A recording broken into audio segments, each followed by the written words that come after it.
endless dust. Just the endless, endless, endless dust.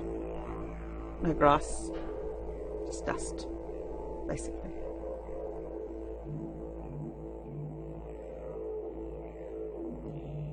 We could have 15, 20 dams going dry at once. All the animals, all the wildlife, kangaroos, emus, plus our cattle and anything else are too weak to survive, and you have to shoot them all. And that's a very bad scene that you'll never forget. And there's not much you can do about it. You can't make it rain. You can't make it go away. So you have two choices. Either lay down, give up, die, or sell. I don't care how hard it is, I will keep going. Because it's not going to beat me, basically.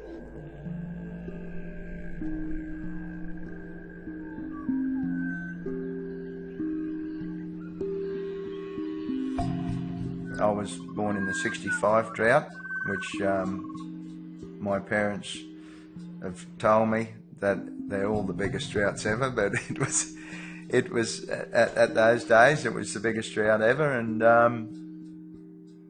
if it don't kill you, it makes you stronger.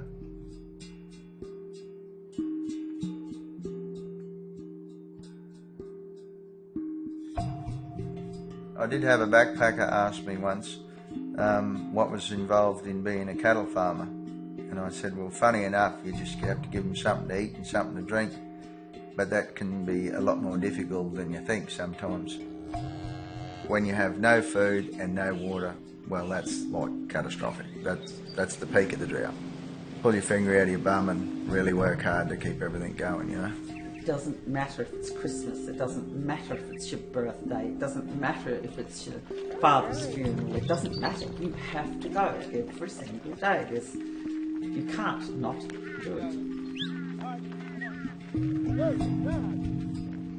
But, like everyone else, we actually thought the drought would finish probably 10 months ago. It didn't. So we pumped water. Out of one borehole, you might run 15, 20k. You need storage tanks. You need troughs for them to drink out of. But that will fix your water problem. Sounds easy, doesn't it? Provide the watering points. We have a couple of dams left, and they still have a bit of water left in them, but it won't be too long before they're dry as well. So the whole show is relying on the bores. When it gets dry, the bulk of the grass will get eating, then it gets down and it becomes to what we call a roo pick, and the cattle can't compete with the kangaroos when it gets to that stage. We're fortunate we have the mulga tree and a lot of other edible trees as well. They'll eat all right up until they can reach, and once they start breaking the branches down, we pretty well know then that we should be giving them more.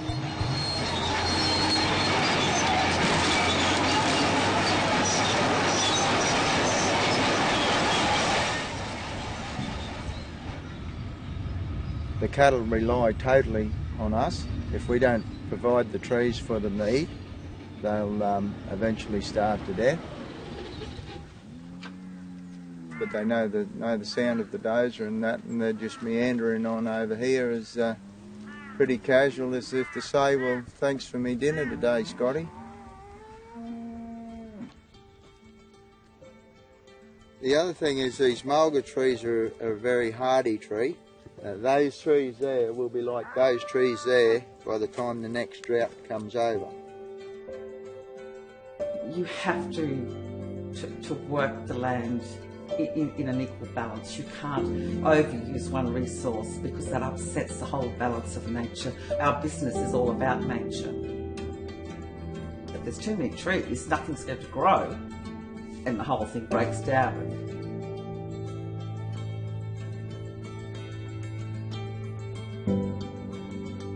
not the weather conditions of our country that's stopping us. It's the over-regulation. That's what's crueling us. That's what's killing us.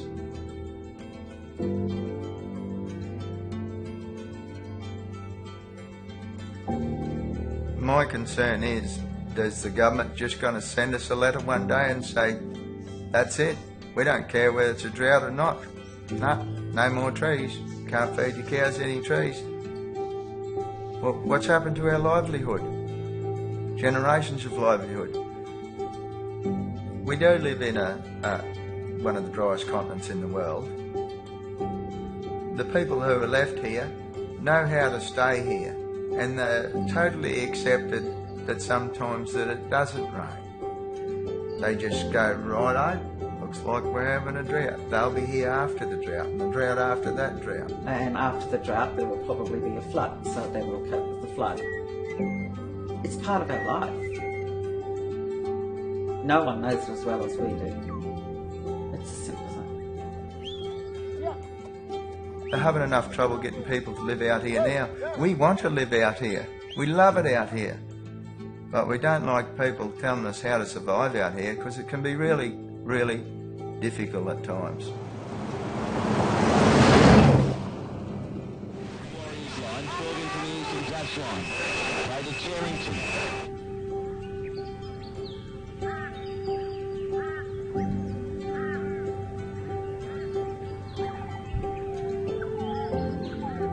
We're bad at the moment. The next 2 months we'll be going into really bad, and if it hasn't rained by Christmas we'll be back in the catastrophic where we were last year. We know it's coming, so we're just enjoying the bad times because we know the catastrophic times is still coming.